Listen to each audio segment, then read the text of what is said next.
প্রিয় সাথী, পার্শ্ব শিক্ষক ঐক্যমঞ্চের পক্ষ থেকে সকলকে সংগ্রামী অভিনন্দন জানাই।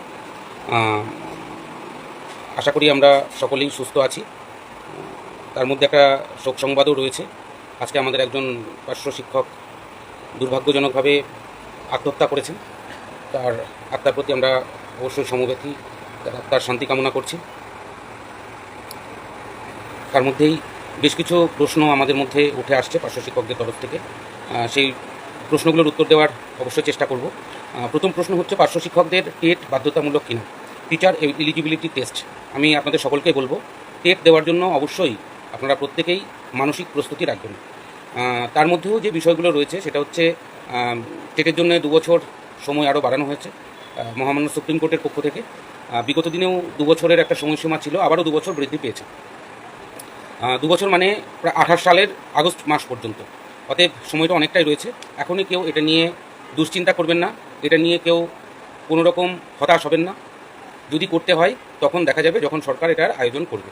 তার মধ্যে কেন্দ্রীয় সরকারের তরফ থেকেও একটা বার্তা আমরা পেয়েছি বা পাচ্ছিলাম, সেটা হচ্ছে একটা অ্যামেন্ডমেন্ট কেন্দ্রীয় সরকার থেকেও করতে পারে। যদি সেটা করে তাহলে তো কোনো সমস্যাই নেই। আর টেট তাদেরই ম্যান্ডেটরি হতে পারে যারা 2011 সালের পরে চাকরিতে নিযুক্ত হয়েছেন, তাদের জন্য এটা ম্যান্ডেটরি হতে পারে বা হবে ধরে রাখুন। যারা 2011 সালের আগে জয়েন করেছেন তাদের ক্ষেত্রে এটা ম্যান্ডেটরি নাও হতে পারে। যারা ইতিমধ্যে বিভিন্ন টেটে পাশ করে রয়েছেন, প্রাইমারি এবং আপার প্রাইমারিতে, তাদের সেই টেট থেকেই হবে। যারা 2016 সালের পরে টেট পাশ করেছেন তাদের আর না করলেও হতে পারে। সবটাই কিন্তু হতে পারে বলছি, তার কারণ এটা নিয়ে কোনো সঠিক কোনো নির্দেশিকা নেই। দ্বিতীয় যে বিষয়টা রয়েছে সেটা হচ্ছে নিষ্ঠা অ্যাপ। নিষ্ঠা অ্যাপের ক্ষেত্রেও আমাদের জন্য কোনো ম্যান্ডেটরি নয়। আপনারা ইচ্ছা করলে করতে পারেন, নাও পারেন। তবে আমি আপনাদেরকে পরামর্শ দেব, আপনারা সম্ভব হলে করে নেবেন।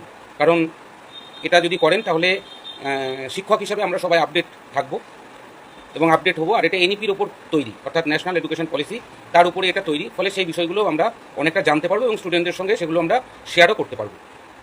অতএব এই বিষয়টা যদি আপনারা করে নিতে পারেন অতীব মঙ্গল, না করলেও কোনো সমস্যা নেই। বেশি মাথা ব্যথা করবেন না, দুশ্চিন্তা করবেন না। নেক্সট যে বিষয়টা হচ্ছে, মার্কেটে সারা বছরের নেই এবছরও একটা অংশের মানুষ তারা ছড়িয়ে দিয়েছে আপনার মাইনা কত হবে। মানে সরকারের থেকেও তারা অনেক বেশি এগিয়ে থাকে, এগিয়ে রাখে। সেরকমই বিভিন্ন রকম অঙ্কের মাইনা মার্কেটে ঘুরে বেড়াচ্ছে। এটা দেখবেন সারা বছর থাকে। 2011 সাল থেকে আজ পর্যন্ত আপনার মাইনা বাড়বে না এটা কিন্তু কেউ বলে না। একটা নির্দিষ্ট সংখ্যা নিয়ে, একটা অ্যামাউন্ট নিয়ে তারা বাজার গরম করতে থাকে। শুরু হয়ে গেছে তা বিক্রি করতে। এখনও পর্যন্ত সরকার সিদ্ধান্ত নিতে পারেনি আমাদের বিষয় নিয়ে। তার কারণ দপ্তরে এখনও মন্ত্রীই নেই। মাত্র 5টি দপ্তরে মন্ত্রী আছে বা 6টি দপ্তরের মন্ত্রী আছে, বাকি সবটাই মুখ্যমন্ত্রীর হাতে রয়েছে। এখনও পর্যন্ত দপ্তরে মন্ত্রী হলো না, আর আমাদের বিষয়ে সিদ্ধান্ত হয়ে গেল। এটা হয় কখনো? এইটুকু বোধ বুদ্ধি যদি আমাদের না থাকে তাহলে খুব সমস্যা। কোনো অফিসারের ক্ষমতা আছে যে তারা আমাদের ফাইল তৈরি করে পাঠিয়ে দেবে মন্ত্রীর পারমিশন ছাড়া? সেটা হয় কখনো সম্ভব? বাজারে মেলা রকম আপনারা পোস্ট করে যাচ্ছেন, মেলা রকম আপনারা ইউটিউব চ্যানেলগুলো দেখে হতাশ হচ্ছেন। এগুলো হবেন না। আমি আপনাদেরকে বলে রাখি, এখনও পর্যন্ত সরকার এই বিষয় নিয়ে খুব বেশি চিন্তাভাবনা করেছে এমনটি নয়। আপনারা বলবেন ডিএ আন্দোলনকারীদের সঙ্গে বসলো, তাদের ডিএ বেড়ে গেল।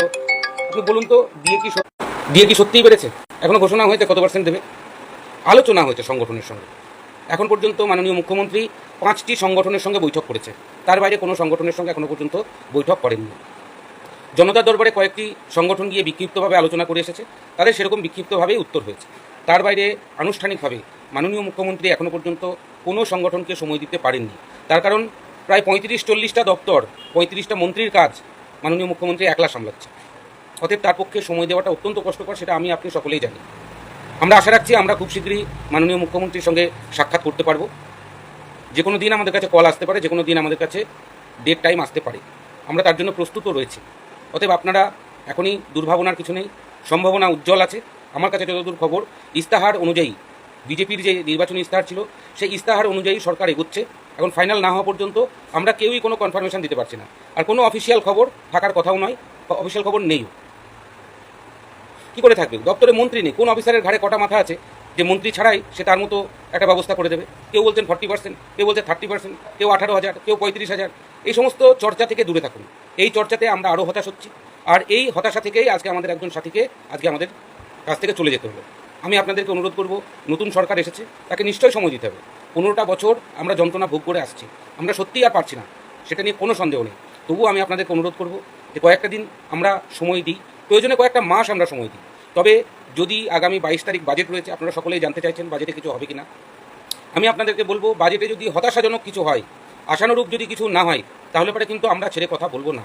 এবং আমরা 23 অথবা 24 তারিখে কিন্তু আমরা বিকাশ ভবন অভিযান করব, তার জন্য আমরা প্রস্তুতি নিচ্ছি। আর যদি আশানুরূপ কিছু হয়, অবশ্যই ওয়েল অ্যান্ড গুড, এবং সরকারকে আমরা সাধুবাদ জানাবো, সেটা নিয়ে কোনো সন্দেহ নেই। তবে আমরা এই সরকারের প্রতি আস্থা আমাদের রাখতে হবে। নতুন ক্ষমতায় এসেছে, এখনও সরকার ঠিকমতো গঠিত হতে পারেনি, গঠন করতে পারেননি, কোনো কারণবশত একটা সমস্যা আছে নিশ্চয়ই, সেটাও আমাদের পক্ষে জানা সম্ভব নয়। আমরা যতদিন পর্যন্ত না বিকাশ ভবনে মন্ত্রী বসছেন, মন্ত্রী ঘোষিত না হচ্ছে, ততদিন পর্যন্ত আমাদের অপেক্ষা করা ছাড়া কোনো রাস্তা নেই। যেদিন মন্ত্রী ঘোষণা হবে, যেদিন উনি দপ্তরে দায়িত্ব নেবেন, তার পরদিনই আমরা মন্ত্রীর সঙ্গে অবশ্যই সাক্ষাৎ করব, সেটা নিয়ে নিশ্চিত থাকুন। আমরা মাননীয় মুখ্যমন্ত্রীর সঙ্গে আশা রাখছি হয়তো 1 সপ্তাহ বা 10 দিনের মধ্যে আমরা তার আহ্বান পাবো, তার ডাক পাবো, তার একটা প্রস্তুতি চলছে।